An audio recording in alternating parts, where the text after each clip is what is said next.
What's going on, YouTube? It is a beautiful Sunday morning. This is going to be the very first video for Grantham Auto. If you're not subscribed, go ahead, hop on there. I do have another channel called Garrett Grantham, my legal name.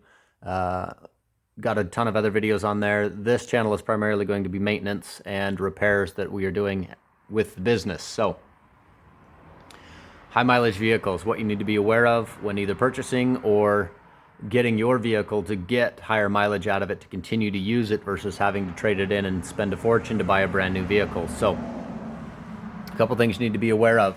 The very first thing I'm going to talk about is the synthetic oil change lie that you can get 10 to 15,000 miles. And yes, I will call it a lie because yes, the synthetic oil will go that far, but it will not go that far in the presence of gasoline and dirt and other contaminants that internal combustion engines are notorious for. And the problem all comes down to the piston rings will allow oil up into the combustion chambers. And also when that combustion ignites inside of the engine, it will also push unburned fuel, dirt, moisture, and everything else directly past the piston and into the crankcase. Now, they try to alleviate this with what's called a positive crankcase ventilation system, or PCV system. They will actually pull all the crankcase pressure out of the engine and through a PCV system. Now, let's see if we can see what's going on here. This right here is actually the PCV hose coming up. This guy comes up from the valve cover, which I apologize, this is difficult to see. It's kind of a odd morning sun. There we go. So it will actually pull from the valve cover up into the intake manifold. Well, there's also an oil mist as well as those other combustion contaminants that are getting pulled into the engine. And it doesn't get everything, but it also is burning oil through that PCV system. So to give you a quick rundown of what happens to this oil, forgive my drawing. I'm not an art major and my handwriting is horrible. I've told I should have been a doctor, but mechanic works just fine for me. So anytime the engine is running, we are pumping gasoline up into the fuel injectors that are then spraying down onto the valves and into the cylinders. Well, that fuel, as the engine operates and it ignites that fuel, combustion gases push past and get down into the oil, bringing both gasoline, dirt, and moisture through the air filter, because the air filter has to allow some amount of dirt. One of the biggest things to watch for is a K&N air filter. If the engine has a K&N air filter, just be aware that that engine has been what's called dusted, because that high performance air filter is simply allowing more air to come in by allowing more dirt and contaminants through that air filter to get into your engine. I've seen even fine sand will get through those air filters. When you don't want sand going into your engine, that will destroy it. It will cause exponential damage both to the cylinders, the valves, the pistons. It just wrecks havoc, causes havoc. I like that one a little bit better. But any time that is running, by the time you hit about 3,000 to 5,000 miles, the amount of gasoline that is inside of the oil and the amount of oil that has actually been burned off and replaced with gasoline and other contaminants has gotten to a level where it is now starting to do exponential damage to your engine. So we're going to do a little bit of a hypothetical situation here. So let's say we buy a vehicle brand new, change the oil every 3,000 to 5,000 miles.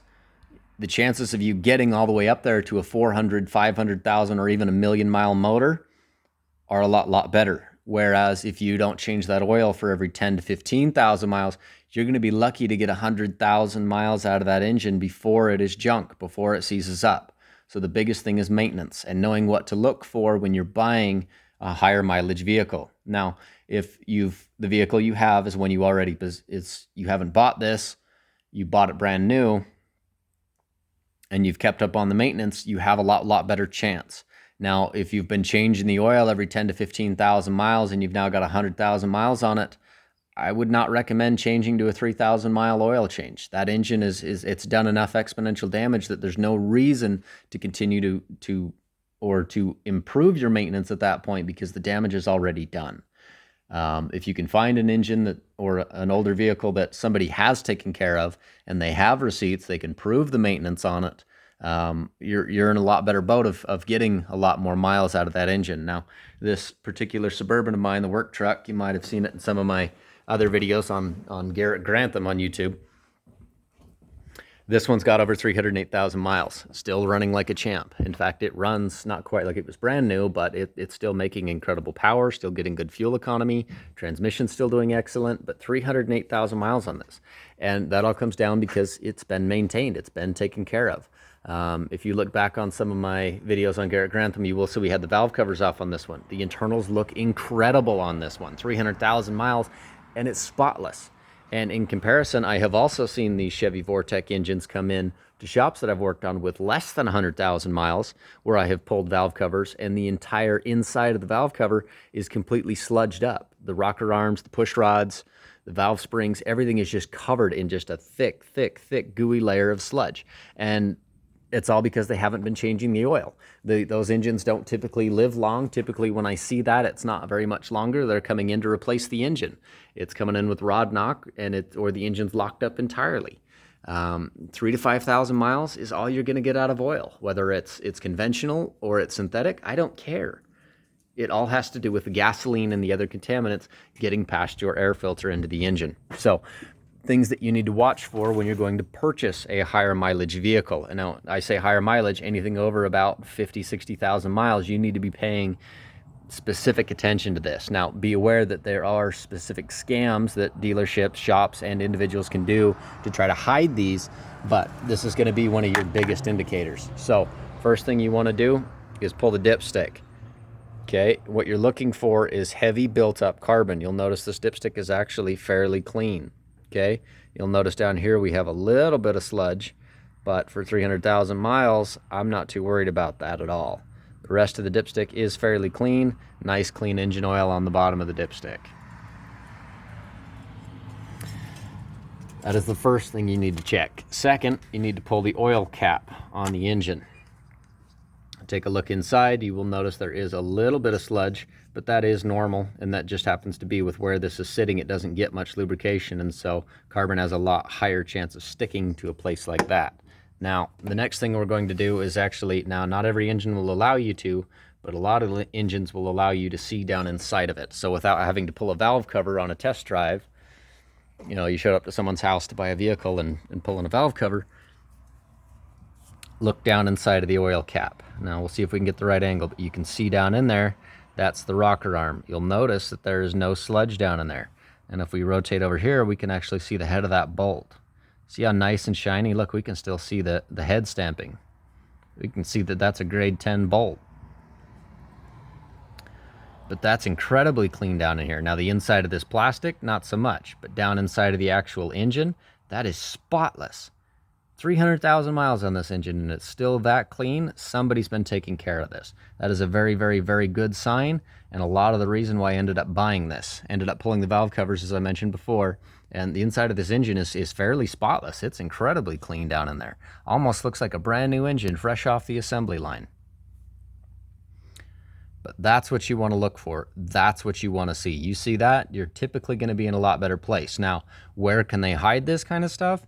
If they run any kind of an engine cleaner through this, it can pull a lot of that carbon and make this look a lot better. In fact, if they flush it 3 or 4 times and change the oil 4 or 5 times in a row, run it for 20, 30 minutes, bring it back into the shop, change the oil again, places will do that to try to hide, especially low maintenance and high sludge and carbon buildup. Watch for that. Other thing to watch for, cooling system. I'm not going to pull this cap off because these are a pain, but this one in particular is full of rotten coolant. Now, I was okay with it because I know what it takes to fix these things, and I have a ton of experience working on these Chevy LS engines, and especially these Chevy trucks. Early 90s, mid 2000s, late 2000s, even all the way up into the 2020s. I've worked on a ton of these Chevy trucks. But watch for that. Those are indications that it has not been properly maintained. Your coolant, depending on what kind of coolant in it, so if it's the green stuff, realistically, 60,000 miles, you should be flushing every drop of coolant out of that engine, every bit of it, and replacing it with brand new coolant. Some of the newer coolants that they have, Dodge has a couple out, pink. Ford has, I don't even want to begin to try to count how many different colored coolants that Ford has put out. Nissan, Infiniti, and the majority of Japanese manufacturers, they have a new blue coolant that they say will go 100,000 miles. I can tell you from experience that that blue coolant does not live 100,000 miles. By the time you get up about to that range, pull the reservoir cap and smell the coolant, and it will stink. It is rotten and beyond rotten. Should have been flushed well before then. Maybe 60 or 80,000 maybe on the blue coolant, but it all breaks down. It all wears out. So that coolant needs to be flushed. And the problem is that once that coolant begins to age and begins to rot, it will actually begin to exhibit a condition known as electrolysis, meaning that the electricity that's going through the engine to run everything, because the block is the ground, the electricity will actually begin to go through the cooling system and ground itself to the block. So a very simple way to do this, now you don't want to do it with your test leads with a voltmeter, but if you use a couple of wires with some probes on the end of it, you can stick one down in the coolant and stick one on the negative battery terminal cable, on the negative right there. If it generates a voltage, and you can actually read a voltage with a voltmeter, that means that the coolant has gotten so bad that it is actually allowing electricity to pass through it, which it never should, and begins to rapidly degrade your cooling system. If you don't know how electrolysis works, they typically use it a lot on electroplating. If you've ever seen where they do that, where it will actually, they can take minerals and it will actually either pull metal off or add metal to whatever they are electrolyzing. There's a word for that. There's a word for it, and I don't use it often enough to remember it. But that electrolysis exponentially begins to degrade the cooling system. The cooling system is the inside of the block, the radiator, your coolant hoses, water pump. Every single component that deals with the cooling system is rotting at an exponential rate and degrading because of that electrolysis. So coolant needs to be changed, transmission fluid needs to be changed, oil needs to be changed. Now, there are a lot of other fluids that need to be addressed, but these are the major ones with any higher mileage vehicle. Now, a lot of higher mileage vehicles, like this one, you can tell we're getting low on brakes. We're due to do a brake job on this. But that brake fluid is nasty. It's a dark, black, brownish color. That's bad. That needs to be flushed out. But that's not as much of a game ender as engine oil, trans fluid, and coolant are, with coolant being the lesser of the three, trans fluid being exceptionally high on the list, but engine oil is your biggest killer of engines. Trans fluid, most vehicles, 30, 60,000 miles is all you're going to get out of your trans fluid. And there are a lot of manufacturers nowadays that will tell you, hey, the trans fluid will outlive the transmission, the life of the transmission. And it will, because their projected life of the transmission is only 60,000 miles, or it's only 90,000 miles. That's all that transmission they are expecting it to live. And so if you don't service it ever, that trans is going to go out. 80, 90, 100,000. Sometimes you'll get 120, 150, but it's very, very rare. You want a transmission to live? Service it. Keep it serviced. Especially the Nissan CVTs, 30,000 miles, service that transmission. The older Ford Taurus that had that 3-liter Vulcan, early 90s, all the way up until they killed it 2003, 2004-ish, I want to say. I'm not sure when they killed off that Vulcan engine. But those earlier Tauruses, they had an AOD transmission in them. There's actually a saying in the industry: you either service it at 30,000 miles or you replace that transmission at 45,000 miles. So let's say you don't service it, transmission burns out at 45,000 miles, you put a new transmission in it, same thing again. You either service it in 30,000 miles or you'll replace it in 45,000 miles. And I've seen this many, many times where they've replaced the transmission at 45,000 miles, and then both with Nissan CVTs and that Ford Taurus AOD, they're just notorious for eating transmissions. Anyways, so you replace the transmission at 45,000 miles. You didn't service it and ran it all the way up to 90,000 miles, and it craps a second transmission. It's had 2 transmissions for it before it even hit 100,000 miles. That's ridiculous. But you take that same AOD transmission, or you take that same Nissan CVT transmission, you service it every 30,000 miles, you'll get anywhere from 150 to 200,000 miles out of that transmission, if not more. If you keep up on the service on the transmissions on those, a lot of times they'll run as long, if not outlive the engine sometimes. But you have to keep them serviced, and that's the key. And it has to be done right, meaning the Nissans, they don't have a trans filter. They just have a screen. Filling, draining, and refilling will get a lot of the fluid, but dropping the pan is going to do you a lot better. Where with the Ford AOD, you have to change that filter. If you don't change the filter, you might as well not even have serviced it, because that filter plugs up, starves out the transmission of oil, and it burns itself up. So trans fluid is one of those things that needs to be kept up with. Transfer cases, differentials, that fluid all needs to be changed. But typically you can go a little bit further. But again, 30,000, 60,000 miles, that differential fluid, a transfer case fluid, is burn up. And it also depends on the vehicle. Some that have direct drive transfer cases or gear shifted transfer cases, they'll do a lot better, and they can go longer on either gear oil or automatic transmission fluid, dependent on the manufacturer. Whereas like this Infiniti, this actually has the Atiza all-wheel drive system from the Skylines, the Nissan Skylines, actually uses clutches inside of the transfer case. This is an all-wheel drive. Well, that transfer case needs to be serviced about every 45,000 miles. And that's one of those things that needs to be done. Whereas the rear differential and the front differential, they're both open differentials with no clutch packs in them. You can get 60 to 90,000 miles out of the gear oil on those. Whereas with this Suburban, and after doing some research and checking the RPO codes, this one actually has an Eaton G80 is the RPO code, locking differential, but it actually has clutch packs in it. So you actually need to service that fluid every 45 to 60,000 miles, because that clutch material is building up inside of the oil and is allowing more aggressive wear to occur